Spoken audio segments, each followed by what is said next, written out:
there. Today I want to talk to you about Canada's failed healthcare system and a big disappointment from Canada's Supreme Court. A case that we at the Canadian Constitution Foundation have been involved with for many years, a case challenging Canada's failed healthcare government monopoly for leaving patients literally dying, the court's words, on wait lists. Well, the Supreme Court has decided that it is not a case it is interested in hearing. This happened a few weeks ago, and we have said very little since because we have been absorbing what this dodge by Canada's highest court means for us and for the patients who were involved in the case. But today I'm going to talk about it, and I can't wait to tell you all about it.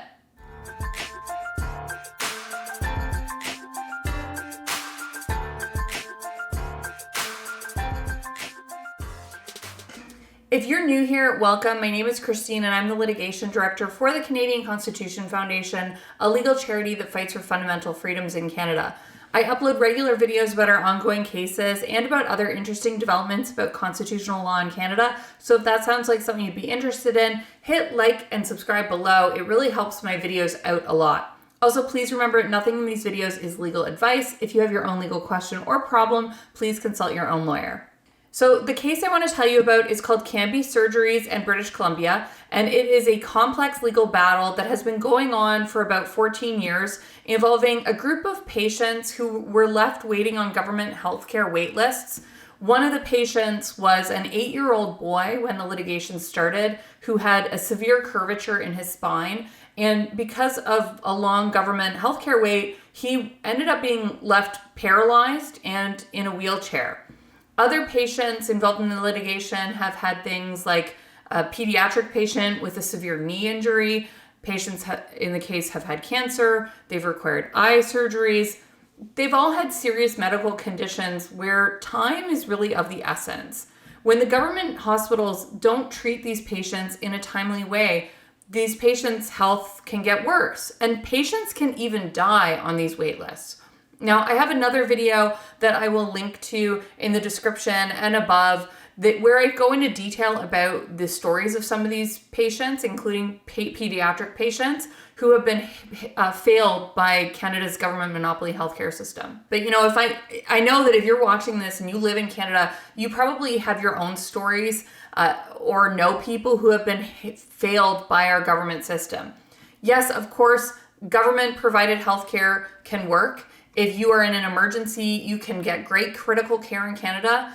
And of course, everyone, including us at the Canadian Constitution Foundation, we want a healthcare system where everybody gets good care. No one is advocating for a system like the United States. But right now, our system means long wait lists that can hurt and even kill patients. And let's be honest, if you are a wealthy person in Canada with a medical problem, you already have private care. It's called a flight out of Canada for medical treatment. We at the CCF do not think it should be this way, and neither did the people at the Canby Clinic who brought this case along with those patients. The Canby Clinic is a private healthcare clinic in British Columbia, and private clinics have existed in BC for more than 20 years. The Canby Clinic opened in 1996, and it has helped literally thousands of patients. But in British Columbia, the provincial government has a law that has shut down how the Canby Clinic operates and how clinics like it operate. This law will stop thousands of patients from getting access to healthcare. And that's why the Canby Clinic and these patients brought a challenge to that law. The law is called the BC Medicare Protection Act, and there are two parts of it that the government is relying on to shut down these surgical clinics, and which are being challenged by the clinics and by these patients. The first is a prohibition on surgeons from working both in the public and private healthcare system. And the second is a part of the law that forbids private insurance to cover government-insured medically necessary services. So acting together, these two prohibitions effectively stop access to private treatment in British Columbia for most residents, including those who are suffering on long wait lists for either a treatment or even just a referral. Also, in Canada, we have something called the Canada Health Act This law is a federal law that establishes the framework for federal financial contributions to the provinces and to territorial health insurance programs, which are commonly called Medicare. So to receive federal funding, these provinces and territories need to comply with the terms of the Canada Health Act, which establishes the principle of universal single-payer healthcare.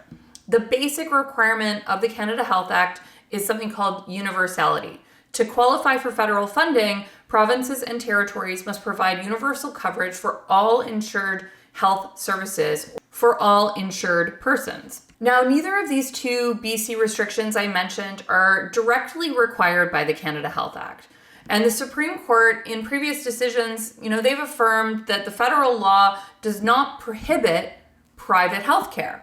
Nor are either of those two BC restrictions obviously necessary to protect the public healthcare system against things like user fees or other barriers to access government-funded healthcare.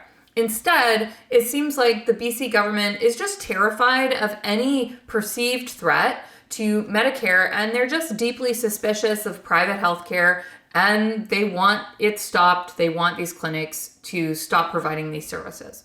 So what is important to remember is BC's Medicare Protection Act actually goes beyond the goal of universal care, a goal that a lot of people share, a goal that a lot of Canadians think is a good one, including me. So this is a blanket prohibition against private pay insurance and dual practice, that's working in both the private and public systems. And working together, the law actively prevents patients, including patients who have not been adequately treated by the public system. It stops them from obtaining treatment outside that system. The government's litigation position in the Cambie case has basically been it is better for all Canadians to suffer equally than to allow individuals to spend their own money to exercise choice about their own health care. You may be thinking to yourself, hey, this case sounds a little familiar. Wasn't there a case like this in Quebec? Yes. There was a very well-known case that went all the way to the Supreme Court of Canada in 2005, and it was called Shayoli and Quebec. That case dealt with a very similar issue, and in that case, the Supreme Court found that very similar Quebec prohibitions on private pay insurance violated the Canadian Charter of Rights and Freedoms guarantee against government deprivations of the Section 7 guaranteed right to life, liberty, and security of person. In that case, the Chief Justice at the time, Beverly McLaughlin, observed that access to waiting lists is not access to health care. As a result of the decision in Chaoulli, a limited but growing market of private care options has since emerged in Quebec, and François Legault's government, hoping to alleviate pressure from nearby hospitals, has proposed a pair of new medical centers to be built in Montreal's east and in Quebec City. These privately run mini hospitals would be open 7 days a week and include family medicine, a 24-hour emergency room for minor problems, and access for day surgeries. But it's important to remember the Chaoulli decision does not apply outside of Quebec. And that's why this case in British Columbia was brought, a case that could have a wider impact, including an impact, obviously, in British Columbia. So the case in Cambie asked a really simple question. Does Chaoulli's reasoning apply to the rest of Canada? Does that reasoning, access to wait lists is not access to healthcare, does that apply nationwide? The litigants in the Cambie litigation, those patients and the clinics, have argued that delays in the government system, combined with the prohibition on going outside that government system, is a violation of the right to life and security of person of those patients. We know that delays in the public system have only grown worse in the 17 years since Shayoli was decided. For example, a 2022 study by the Fraser Institute found that year, wait times in Canada were the worst in history, with an increase of 195% in waiting time since 1993, when the average wait time was 7 weeks from a referral from a general practitioner to receiving care from a specialist. But in 2022, that wait time had gone from 7 weeks to 27.4 weeks. Wait times for medically necessary treatment are not, as I said, they are not benign inconveniences. They can have severe consequences for your physical and mental health, and they can result in your condition deteriorating, and they can cause permanent medical damage, including death. But the BC Court of Appeals decision was not positive for the patients for Cambie or for the future of medical reform in Canada. The decision reflected this approach of sort of extreme hand-wringing by the court. The Court of Appeal wiggled out of treating the right to go outside a failing government system instead of suffering on lengthy wait lists as the obvious liberty interest at stake here by claiming that government healthcare is itself a principle of fundamental justice, so that any impact on individuals' right to life, liberty, and security has to be counterbalanced by the overriding imperative of safeguarding the government system. In the concurrence, the agreeing but not majority decision of the Court of Appeal, the judge there found that prohibition could even violate the right to life, but it was just this sacrifice, this human sacrifice of your own life was justified to maintain our failing healthcare system. The decision by the BC Court of Appeal also contorted itself to avoid applying this expanding area of case law related to Section 7. Recall, there have been a number of really expansionist Section 7 cases. That's right, the right to life, liberty, and security of person. There have been a bunch of cases on things like prohibitions on assisted suicide, prohibitions on prostitution, and the existence of these safe injection sites for hard drugs. The Supreme Court has said, yes, those prohibitions all violate the right to life, liberty, and security. So sure, all of those things, assisted suicide, decriminalization of prostitution, the safe injection sites for hard drugs, that's all required to protect the life and security of Canadians. But allowing a mother to pay for surgery to prevent her child from becoming a paraplegic, no, that prohibition stands in the name of an increasingly dysfunctional government healthcare monopoly. If any case has called out for clarification of the law on Section 7, it is this case. And that is what makes it so shocking that the Supreme Court of Canada declined to hear it. After absorbing the decision, we put out a statement. We said that the Supreme Court of Canada's decision to refuse leave in the Canby case is a shocking dereliction of the court's duty to provide legal clarity across the country.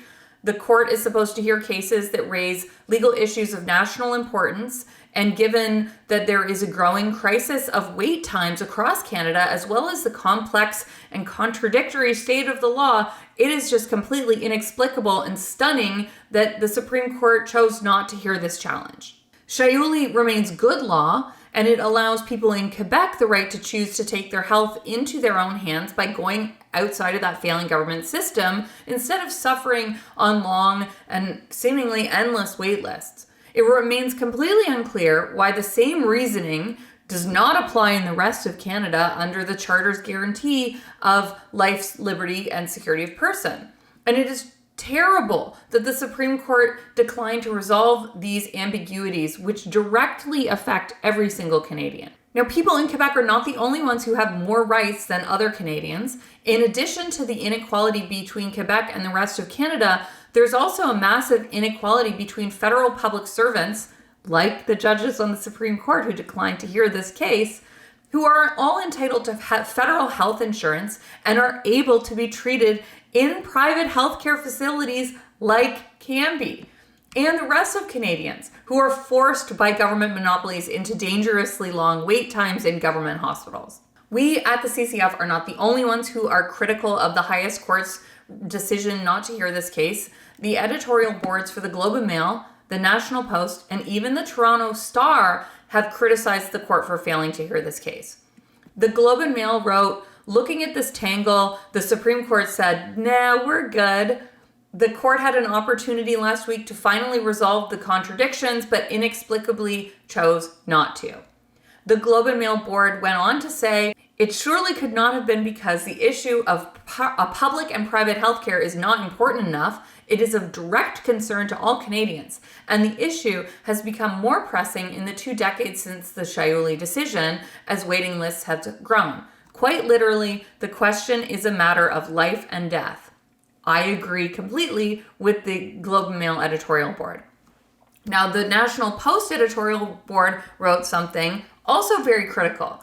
They wrote, the Supreme Court can't be bothered to fix the healthcare chaos it created, and wrote that Canadians have a right to have a doctor end their life, but no right to pay for the level of care actually needed to save a life. The National Post Board went on to say, we now live in a country where if the substandard medical system has left you in pain and suffering, you have a right to opt out by getting a doctor to pump your veins full of poison and end your life, but no right to pay for the level of care you so desperately need. More importantly, in terms of legal consistency, we find ourselves in a situation where the court has said that unnecessarily long wait times infringe the rights of Quebecers, but not those living in the rest of Canada. Even the Toronto Star editorial board had their criticism, saying the Supreme Court's washing of its hands of this challenge will not bring consistency to provincial rules regarding the public-private mix, and it will do nothing about the two-tier system already in place, in which patients can use private, employer-funded healthcare to receive treatment. It won't even stop out-of-province patients from paying privately in the Cambie Surgery Centre. The Toronto Star went on to say that almost 20 years ago, the top court ruled that Quebec's limits on private healthcare violated the province's Charter of Human Rights and Freedoms, adding to the patchwork nature of Canadian healthcare law. The board concluded that's why the judicial validation of our system is met with the sound of one hand clapping. In principle, it should be best. In practice, court rulings or not, it is in need of serious reform. Now, I may disagree with the Star editorial board about what that reform may look like, but I absolutely agree that reform is necessary and that it was disappointing that the court did not hear this challenge. Now, while the challenge in Cambie has ended in a disappointing result, I am somewhat reassured to see it looks like the Overton window may have slightly shifted. These editorial boards are one indication that Canadians are willing to have a conversation about innovation and reform in how healthcare is delivered, including by the opening up of the system to private pay options and private insurance. And there's also hope on the horizon in terms of polling. Polls show that a consistent majority of Canadians believe we should have a right to purchase private healthcare if we cannot receive timely access to treatment in the public system. There's good reason to believe that the level of support is going to continue to increase, especially as wait times increase, and that openness to private options within an existing and maintained universal system, that openness is going to continue to grow. We have not decided what our next steps on the issue of healthcare and Section 7 rights is going to be. We are discussing internally the possibility of a different case with more patients. So if you want to stay up to date about what we decide, sign up for our email freedom updates at theccf.ca/freedom updates. And of course, subscribe to the channel and ring the notification bell so you always catch my updates. Okay, I hope you learned something today about healthcare choice in Canada and what we have been trying to do to make that possible. Thanks for watching, and let's keep fighting for freedom in Canada.